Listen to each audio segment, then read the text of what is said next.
I never cease to admire the courage and heroism of Ukrainian soldiers. They are holding the front and standing up to a huge horde that vastly outnumbers them.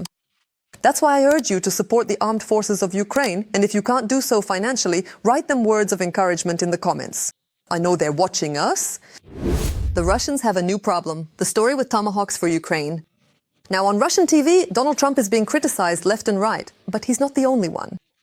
The main absurdity of recent days is coming from Skabiva, Solovyov and other Kremlin propagandists. All the details of this hysteria are coming up in the report. Political absurdities, economic innovations, and controversial parenting advice. All of this reflects the current state of power, society, and how public discussions are shaped in Russia. Let's start perhaps with the absurd. The other day, State Duma Speaker Volodin, in a burst of philosophical inspiration, finally put all the dots on the I's. According to him, Russia exists for the greatness of Vladimir Putin. Without him, Volodin assures, the country would simply disappear like a shadow without its owner. Vladimir Vladimirovich, it's your birthday, let's congratulate him.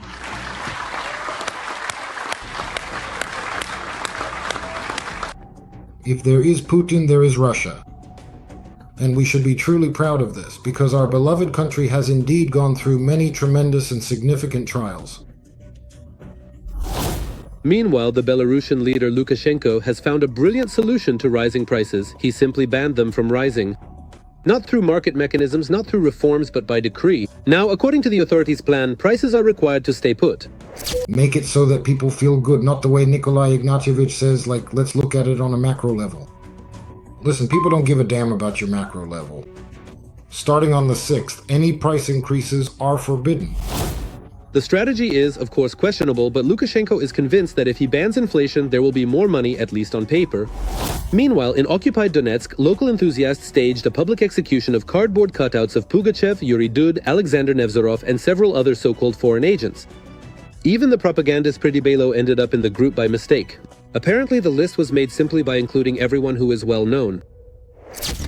Today, the dedicated staff from Staroveshevskaya School No. 1 are actively taking part in this significant event. Shame on all the traitors. The organizers declared that the event was an act of people's retribution. They are indeed traitors to Russia, truly.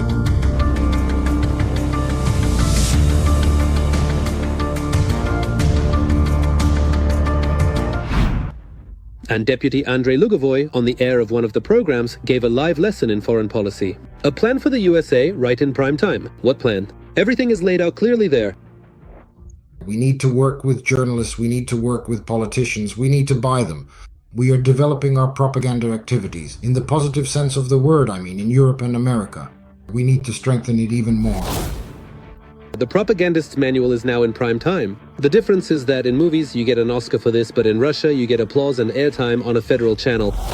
In turn, opposition figure Mikhail Svetov stated that Russians should be the first to receive compensation for the Putin regime, saying they suffered before anyone else and supposedly deserve it. If Europeans are going to pay reparations to anyone, then we, as Russian citizens and I as a Russian politician, must ensure that reparations are paid first and foremost to Russians. Only Russians should receive reparations. If this issue even arises at all, then it should be only for Russians. The fact that Russia is erasing cities in Ukraine and killing civilians every day is a secondary matter. Let anyone pay except for Russians who have suffered from the war, who have suffered from Vladimir Putin's regime in the same way. Moreover, if I have to choose between the interests of Ukrainians and Russians, then of course, for me, the interests of Russians are more important. They are closer, they matter more. If anyone is entitled to reparations, it is precisely the Russians. So if you really want to pay reparations to someone, then pay them to the Russians. Regarding Tyre, Sergei Baranov stated that children need to be beaten more often, otherwise they will grow up to be idiots with rights. Sometimes I truly look at the blind, unconditional love of modern mothers. Now contemporary psychologists are infecting them with some strange, indeed very peculiar concept of love. The child is allowed everything. Let them be capricious, misbehave and grow up, excuse the harsh word, to be an idiot. In other words, conversations and explanations are unnecessary. A slap on the head and a club are the main tools of upbringing. According to the priest, the culture of a great people is not about respect and reason, but about knowing how to bow and obey. And our grandmothers and great-grandmothers knew how to calm a child down. How would they calm them down? They would give them a good spanking. That's how good children were raised. They understood morality. They knew what was allowed and what was not. NATO is considering the possibility of a military response to Vladimir Putin's hybrid war. According to sources cited by the Financial Times, NATO wants to conduct military exercises on the border with Russia. The alliance is also considering deploying armed drones along the Russian border and loosening restrictions for pilots to allow them to open fire on Russian aircraft. In this way, NATO wants to respond to violations of airspace by Russian drones and aircraft. What do you think? Are such measures by the alliance a healthy defense of NATO's borders or an escalation? Instead of being arrested, Russian dictator Vladimir Putin was received with honors during his visit to Tajikistan, where he was supposed to be arrested under a warrant from the International Criminal Court. But instead of being arrested, Putin was met at the plane by the president of Tajikistan, Emomali Rahmon, and a red carpet.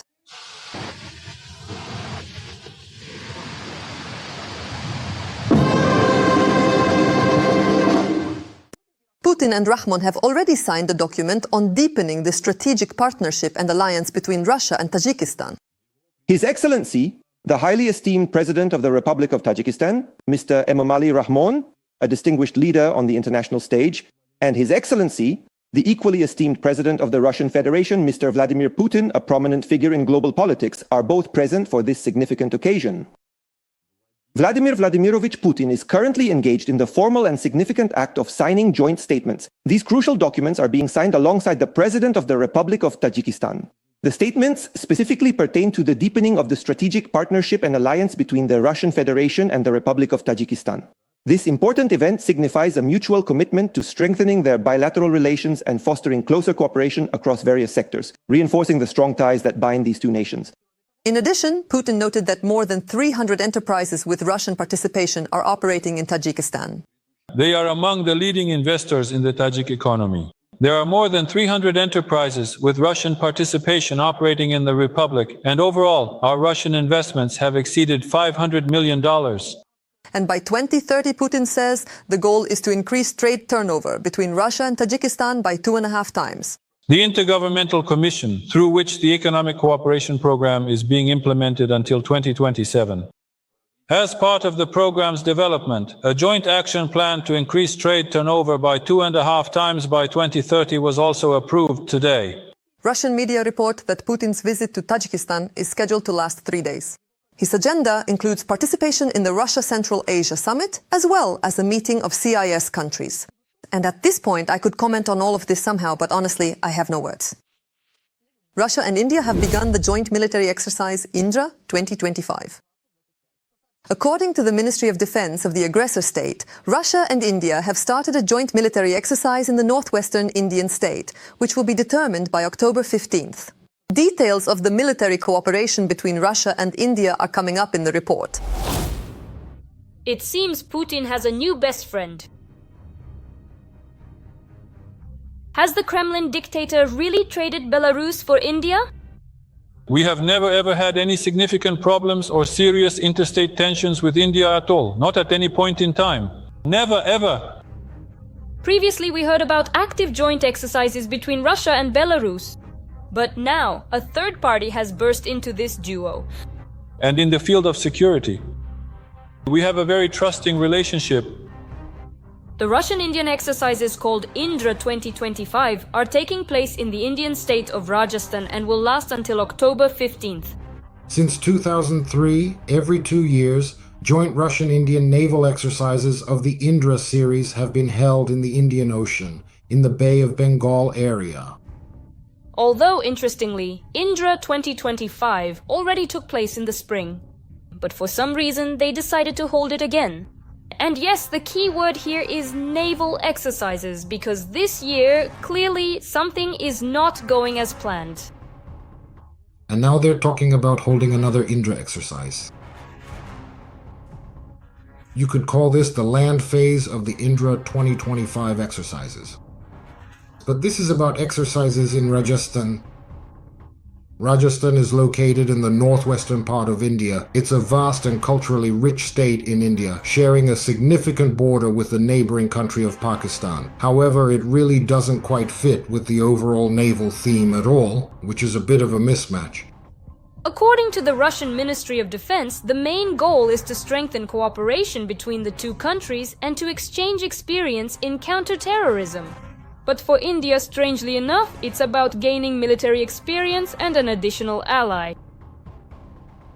Well, we certainly know precisely how the Russians conduct their counterterrorism operations in Chechnya, and of course their special military operations in Ukraine. But what's just as important is whether these suspicious joint exercises between the two countries pose a danger to other states, like Pakistan, for example. In theory, any exercises conducted by an unfriendly party near your borders are a threat. And naturally, the Pakistanis will be concerned. This is also a signal to Pakistan from Moscow, among others. And in Pakistan, they will be closely monitoring the progress of these exercises, I repeat, because once again, this is something new. But India's loyalty truly knows no bounds. Despite international pressure, the country continues to maintain military contacts with Russia. Where else would Putin stick his nose if not in someone else's conflict? I can certainly assume that Vladimir Putin really doesn't like how the current American president, Donald Trump, is managing the complex Indian-Pakistani relations. He is actively striving to regain significant influence over his traditional allies and key partners in that particular region. This is primarily India, including India, one of the largest allies of Russia. But what exactly is happening at the training ground? After all, behind a fancy phrase, there could just be routine equipment demonstrations and formal drills for show.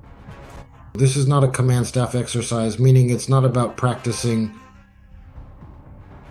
the work of headquarters and command bodies. These exercises will involve deployed forces. In other words, the Russians have sent some rapid response forces to these exercises. Alright, India. But what about Russia? What benefit does Russia get from exercises with India? Does Putin want to prove that he still has allies? This is a demonstration of allied relations. It's a form of military political support. Again, in this case, it's a demonstration to Pakistan of Russia's support for India, specifically military technical support. Military political support from Russia. They are demonstrating their commitment and support to the political leadership of India. And support, because the exercises are being held in India, not the Indians in Russia. But it seems Putin is already mentally packing his bags. After all, military exercises are one thing, but meeting with his Indian friend is something else. Well, of course, unlike in Europe, at least there he is definitely expected. To be honest, so am I. I'm looking forward to this trip at the beginning of December. I'm looking forward to the meeting with my friend and our reliable partner. You'd think we'd hit rock bottom, but then German deputies knocked from below. They were celebrating Putin's birthday. 3 representatives of the German party, Alternative for Germany, took part in the celebration of Putin's 73rd birthday at the Russian embassy in Berlin on October 7th. The far-right magazine Compact handed out a silver Putin medal to mark the occasion. Meanwhile, the co-chairman of the AfD faction in the state parliament told journalists that they saw no problem with the incident. We need to deal with America, Russia, and Iran. We must establish reasonable contacts with all these countries, said Oliver Kirchner. At the same time, it should be noted that representatives of other parties in the state parliament criticized their colleagues' actions. The leader of the Left Party's parliamentary group, Eva von Angen, stated that the AfD is seeking contacts with autocrats, while the leader of the Christian Democratic Union's parliamentary group, Guido Heuer, accused the far-right party of finally abandoning the principles of a free and democratic social order. And what do you think about this turn by certain German deputies towards the Kremlin? There's no money, but you hang in there. Episode 1500. While Russian war criminals are striking civilians in Ukraine and trying to leave entire cities without power and heat, in Russia itself, people are sitting without heat and electricity, even without any shelling. It's so cold in the houses. It's cold in our home, for example. We sleep in our clothes. The children sleep in their clothes. Nothing helps. Not the atmosphere. Nothing at all. We use 2 blankets. Endless runny noses. I'm sick myself. Everyone has a cold. If this goes on until October 30th, just imagine the horror. We'll simply freeze. We'll just freeze. We're human beings. This is Topsk. And this situation has been going on for more than a year. For so many years, I've lost count. We go 3 months without hot water. From Svoboda to Ochi. No one has heating.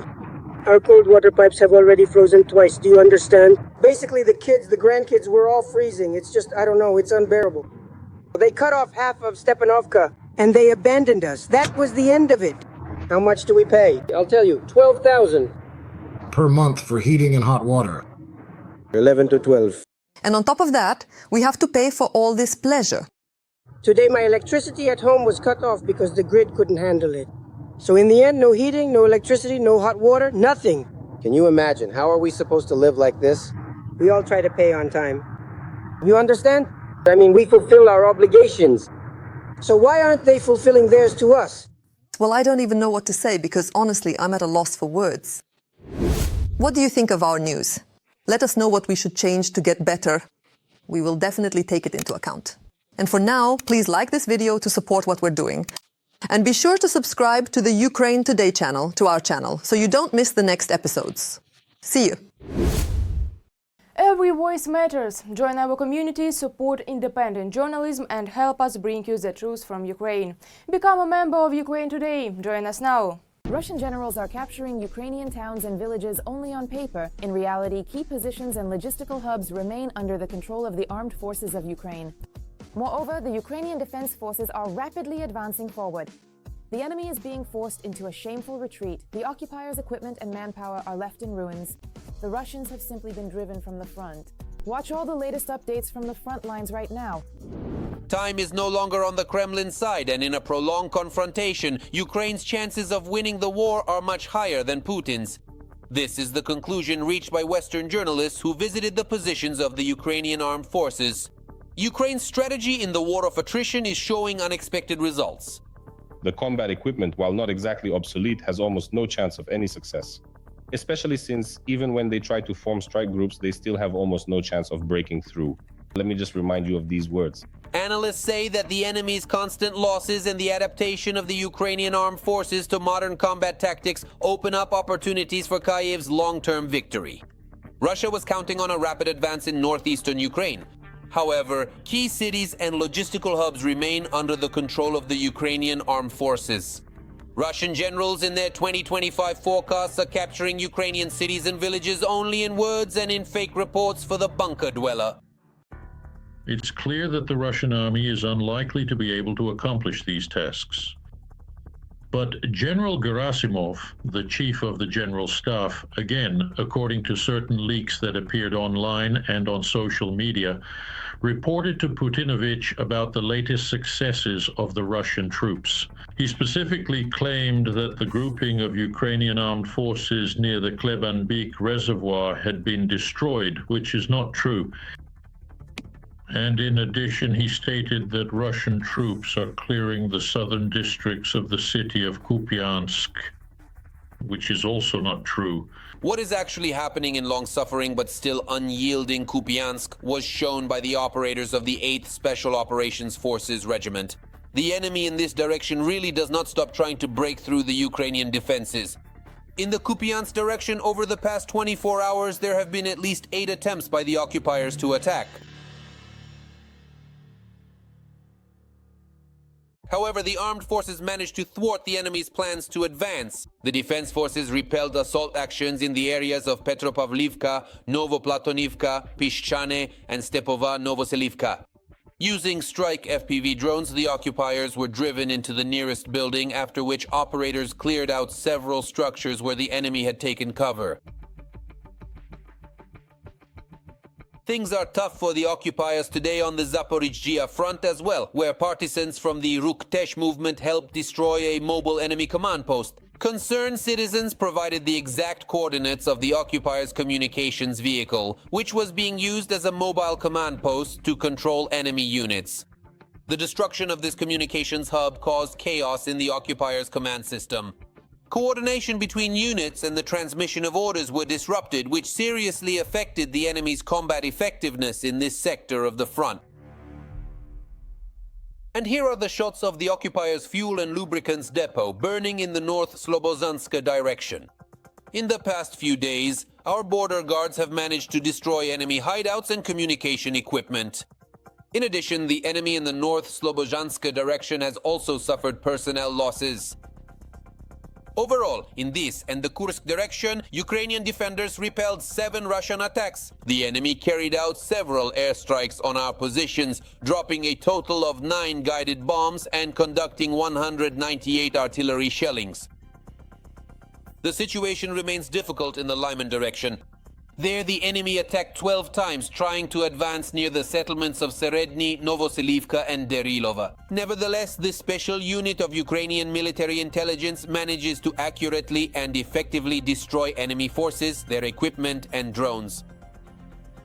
Due to heavy losses in this and other directions, Russian troops have been forced to slow down their offensive pace, military analysts explain. In the end, in September, the Russians' activity on the front decreased somewhat.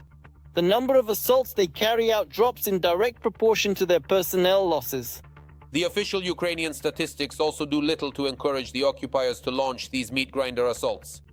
Thus, September 2025 turned out to be a telling moment for the effectiveness of the National Guard units. Thanks to the coordinated work of the guardsmen, the enemy lost at least 677 vehicles in the past month alone.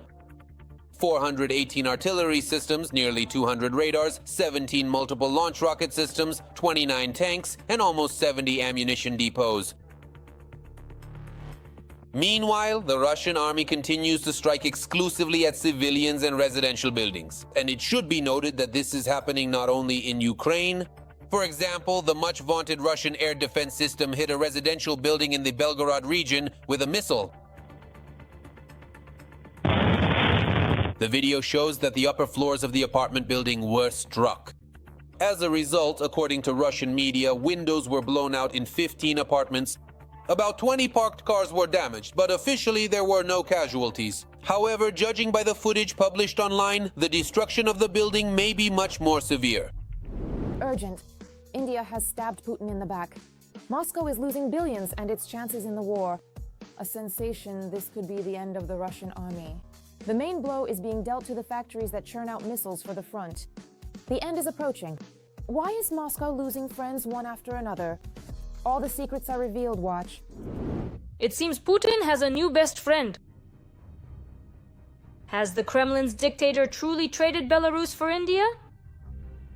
We have never, ever had any significant problems or state-level tensions whatsoever with India at all. Never, ever in our entire history.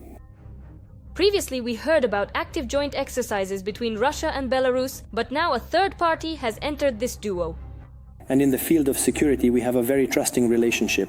The Russian-Indian exercises called Indra 2025 are taking place in the Indian state of Rajasthan and will last until October 15th. Since 2003, every 1 or 2 years, local Russian-Indian naval exercises of the Indra series have been held in the Indian Ocean, in the Bay of Bengal area. Interestingly, Indra 2025 already took place in the spring, but for some reason, they decided to hold it again. And yes, the key word here is naval exercises, because this year, clearly something is off. And now they're talking about holding another Indra, right? You could call this the land phase of the Indra 2025 exercises. But we're talking about exercises in Rajasthan. Rajasthan is a prominent northwestern state of India, sharing a significant border with the neighboring country of Pakistan. Given its geographical location and arid landscape, this particular detail certainly doesn't really fit with the overarching naval theme at all. According to the Russian Ministry of Defense, the main goal is to strengthen cooperation between the two countries and to exchange experience in counter-terrorism. But for India, oddly enough, it's about gaining military experience and having an additional ally. Well, we know how Russians conduct counter-terrorist operations. In Chechnya, yes, and the special military operation in Ukraine. But just as importantly, are these suspicious joint exercises between the two countries dangerous for other states? For Pakistan, for example. In theory, any exercises conducted by an unfriendly party near your borders are a threat. And naturally for Pakistanis, this is also a signal from Moscow, among others. And in Pakistan, they will be closely monitoring the progress of these exercises. I'll repeat myself because once again, this is something new. But India's loyalty truly knows no bounds. Despite international pressure, the country continues to maintain military contacts with Russia. Well, where else could Putin stick his nose if not into someone else's conflict? And I can certainly assume that President Putin does not like at all how the American President Donald Trump is currently managing the complex Indian-Pakistani relations. He is actively striving to regain significant influence in this crucial region, especially over his long-standing allied partners. In the region, this is the first exercise, including for India, one of Russia's largest allies. But what exactly is happening at the training ground? After all, behind a nice-sounding phrase, there could just be ordinary equipment demonstrations and formal drills for show. These are not command and staff exercises, meaning it's not about practicing the work of headquarters and command bodies. These exercises involve deployed forces, meaning the Russians have sent some rapid response forces to participate in these drills. Alright, that's India, but what about Russia? What benefit does Russia get from exercises with India? Does Putin want to prove that he still has allies? This is a demonstration of allied relations. It's a form of military political support.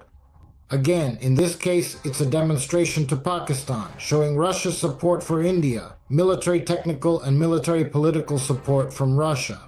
They are demonstrating their commitment and support to India's political leadership because the exercises are being held in India. It's not the Indians in Russia. But it seems Putin is already mentally packing his bags because exercises are one thing, but meeting with his Indian friend is something else entirely. Well, of course, unlike in Europe, at least there he is definitely expected. To be completely honest with you, I am genuinely and enthusiastically looking forward to embarking on this exciting and much anticipated trip that is scheduled for early December.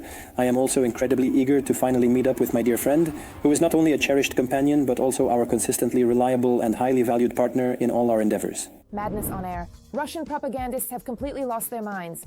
Now they are seriously claiming that the cavalry will save Putin in the war against Ukraine. Such absurdity has never been heard before.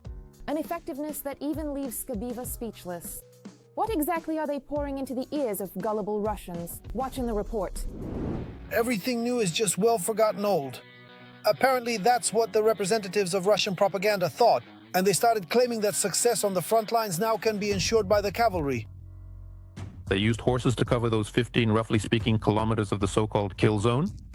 First of all, it takes incredible training to use a horse, especially in the conditions that currently exist on the line of contact. These are combat operations, there are a huge number of explosions and the use of FPV drones. Russian propagandists are promoting the idea of using hoofed animals on the front lines. Horses can easily escape from drones, cross kill zones, and even mines don't go off when they're around, because animals can sense them. What's the connection between metal and a horse? Let me explain. They don't go off? Mines that are triggered by metal, yes, those don't go off. Near the line of demarcation where I am, you cover, let's say, the last 5 kilometers or so that you can then dismount and start making some kind of advance. Of course, with a horse you can cover these distances and the horse really won't get tired. The promotion of Kovalai is also happening rapidly on Russia today. According to war correspondent Pegov, assault troops are being trained in horseback riding. Horses are a game changer on the battlefield. As is well known, horses are much more sensitive than people. Thanks to their natural instincts, a horse, for example, won't step on a magnetic mine with its hoof. In addition, it navigates perfectly and can see in the dark, covering the crucial stretches of space from our positions to the enemy's trenches. A horse can cover that distance faster than any other means of transport. The terrain in Donbass allows it to chart a direct route without the need for any roads. So I'm confident that in the near future we will witness the historic return of Russian cavalry to the ranks. Semyon Pegov, war correspondent for Russia Today, and here's a recent video that shows just how effective the Russian cavalry is. I feel sorry for the horse, but not for the occupier.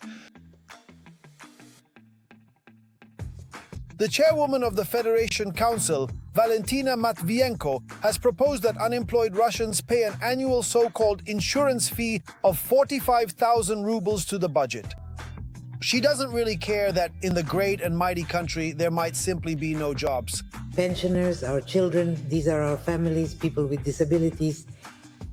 There are no questions when it comes to people with health limitations. But when young, healthy people of working age are not working anywhere, first of all, that's shadow employment. Or they simply don't want to work. Then the question is, what sources of income are they living on? I have a suggestion, he says. A healthy person can pay $45,000 a year. As they say, if you can't do it yourself, no one will do it for you. Well, and if you have no money at all, you can sign a contract and go to the special military operation. After all, there's supposedly no mobilization at all. At least that's what they say on TV, but electronic draft notices are being sent out more and more often now. That's the joke. Because of a delayed salary, I took out a microloan. I clicked to consent to the processing of personal data at 2:50. And at 2:52, I got a notification from the government services portal and a draft notice. Please warn people in the channel that under no circumstances should conscripts fill out anything like this. It arrived literally right away. And this isn't an isolated case. The Human Rights Project Aidit Lesum reported a second such case in 2 days. Just checked my credit score on the credit history website where you have to log in through the government services portal. Then I applied for a loan at T-Bank. And then, bam, a notification from Masru, an electronic draft notice. The publication confirmed the identities of the new conscripts, and it looks like this story will only keep spreading across Russia. That's all for now. For more major updates from the front, tune into the next episode.